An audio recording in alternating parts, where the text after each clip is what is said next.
Hello, lovely viewers. If you aren't interested, you may leave. But for those who wish to watch this video, come sit down and let me tell you all a story. So there I was, scrolling endlessly on the Rolex front page for who knows how long, honestly. I was desperate to find something even remotely good to even run those gears on my body. I stumbled upon these three hidden gems. You might have misheard me. Vessel, what do you mean by three hidden gems? And to that I say, yes, three hidden gems. But I plan on making separate videos for them when the time is right for them.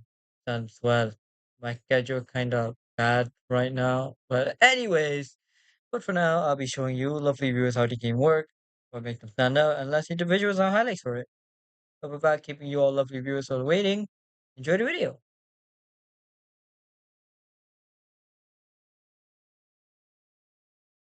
Now, the first game I'm introducing to you all is named Project Somnia.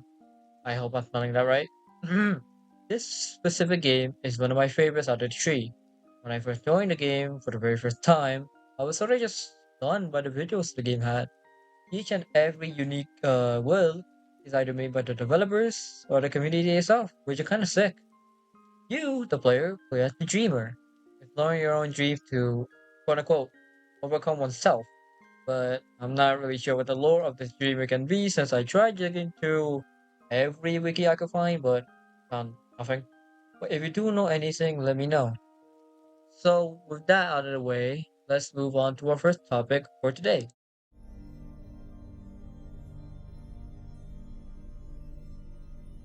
This game has something called will, which is basically the dreams. Now, one thing I forgot to mention was that as I'm recording this game has a total amount of 245 wills, which is a lot. Some wills actually contain a puzzle that the dreamer has to actually solve if they wish to gain further access to more wills. One of the more better examples of this is Frigid Wastelands, which is capturing the sun badge, and there are many more like this too actually. You'll be surprised how many puzzles there are in a game like this. Now, alongside wills, there are also nightmares. One of the better and well-known examples of nightmares is called the Hattle Zone. The Hattle Zone is home to many dangerous sea creatures, but the deadliest creature being the anglerfish. As the fish is able to pick up feed easily and catch newer dreamers off guard when they first arrive into the Hattle Zone. There are many wills like the Hattle Zone, but please don't die in one of these one nightmares, because if you do, you may end up in indication. Hey, editing vessel here. The word you're looking for is actually indignation, not indignation. So I might have made a slight mistake there, but it's whatever. Continuing on the video. Upon entering this world, the player is met by three things: the Fountain of Pledge, Maze, and lastly, the Chasers. You have two choices here. You either can just exit the dream by just waking up, or if you want to torture yourself, you may complete the maze. There's many exits, so don't worry, but there's traces on your back, so it might make it hard. And plus, there's also a black and red filter covering your screen every time, which is fun, I guess. So, with Will's out of the way, let's move on to our next and last topic for Project Somnia.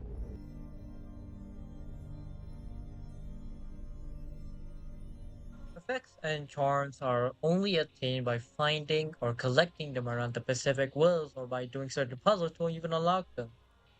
Certain effects can grant the dreamer abilities that make traversing these dreams much easier or just exercise the horrors beyond the human eye can perceive. So, moving on to the charms, they act like medallions that grant the dreamer some cool passive, like the charm of swiftness or the ghost explosion. A little side note before we move on to our next game: the in-game currency is called Doge coins. I'm not even joking when I say this. So with that out of the way, let's move on to our next segment.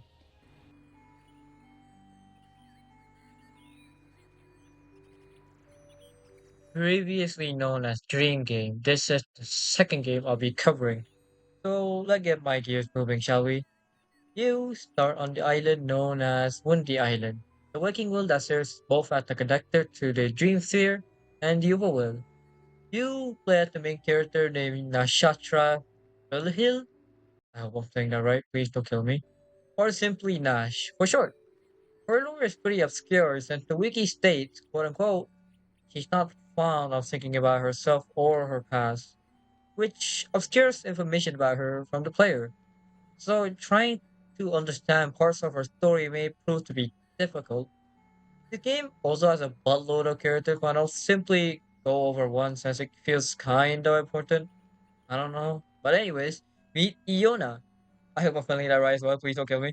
An android that serves as a shopkeeper who sells items for you in exchange for studs you gain simply from walking. Yeah, you just walk, gain money, which is kind of cool. So let's move on to our first topic.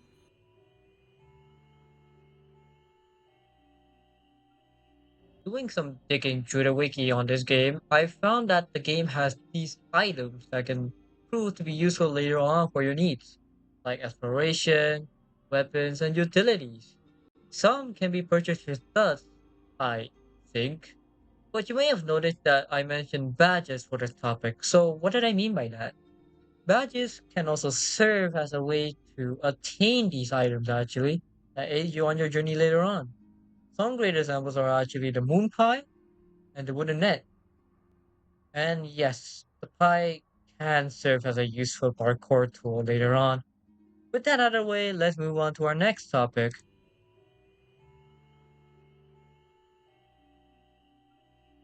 Now, sadly, I'll only be covering three categories of the dreams, and just a buttload of categories, but mainly these three because they seem important. So, our first category is the surface dream. Surface dreams serve as the starting dreams when you enter the dream sphere. There's a total of six surface dreams, if I'm correct. These dreams also have three color combinations below them like these.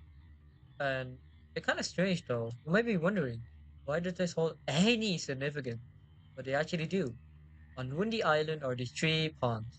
You are actually able to change these colors of the pond, and if you put them in the right order with the dream you wish to visit, you may end up in the dream you actually wished to visit earlier. For example, you put these colors, you may visit this dream. So you wouldn't have to fully rely on RNG to solely visit the server dream you wish to visit. But if you wish to dive deeper, you might actually end up in death dreams. Death dreams are the dreams that can only be reached if you manage to get a hold of an item called the Mysterious Crystal, and specifically using it on a death dream orb. And reposing. I don't know what reposing is, and if somebody can explain it, thank you. Sends you to 10 of these dreams that you are able to counter. But only certain surface dreams can send you to some death, death dreams. Sorry if I'm stuttering a lot, and it's a bit of a habit. So I suggest watching a guide on how to visit these death dreams, and they seem a bit more reliant than me, and they are more experienced dreamers than me. Lastly, the categories of dreams I'll be covering prove to be more obscure and difficult. But knowing how the puzzles for these dreams work, you might hear this.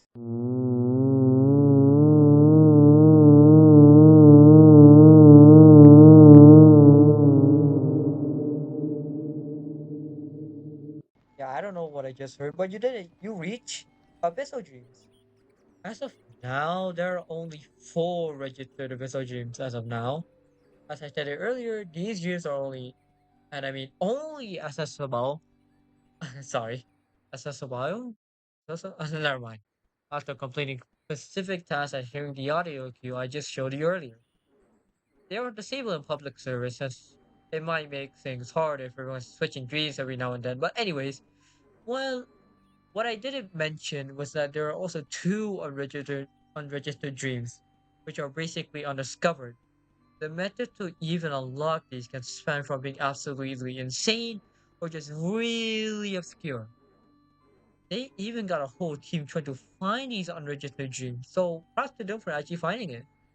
But with all of that out of the way, we can finally move on to our last game I'll be showcasing, which is dubbed.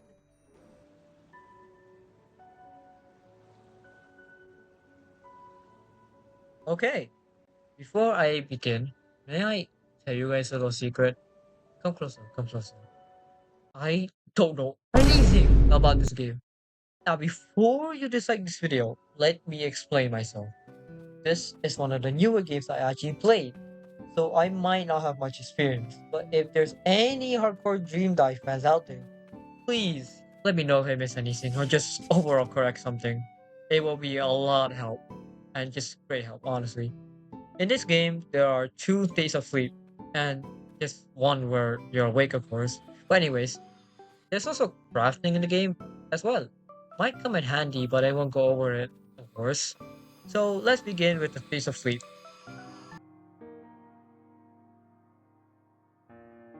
First state is awake. You begin your journey in the overworld. There's not much to do out here, so I won't waste your time. All you gotta do is just head to bed and you should begin in light sleep.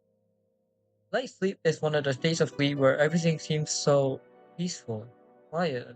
The atmosphere is just lively. You begin your journey here and meet all kinds of users around here. You may dive deeper in your dreams though, but diving too deep may end up leading to deep sleep. Deep sleep is the deepest part of sleep where you could end up in. The atmosphere may be dark, liminal, and overall scary. You may encounter these dreams if your curiosity gets the best of you as you dive deeper and deeper. There's one problem though. You can't exactly wake up.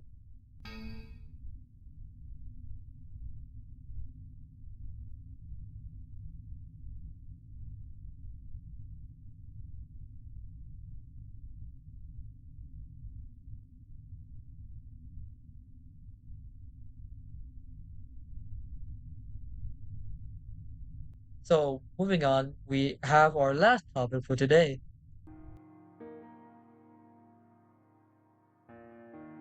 This is your collection of stored dreams. But attaining them isn't that simple. Now, how this works is that every world you visit and encounter has these fragments of the dreams you may collect on your way. But only the only way you can actually store them in into your collection is by waking up. Seems simple, right? But with deep sleep, I don't know. I'm not really great at this. Oh. You can always look back at these whenever you need to. And before I end this segment, this game has keys. A lot of keys. Might be handy, but I'm not sure. But maybe it will. Who knows? Now, let's finally end this video, shall we? Oh, I really hope you enjoyed this video actually, even if it wasn't the best explanation video. The only reason why I made this video was to spread some awareness about these types of games, because most of these games only average around 90 to 100 players at a time. Very low player counts actually.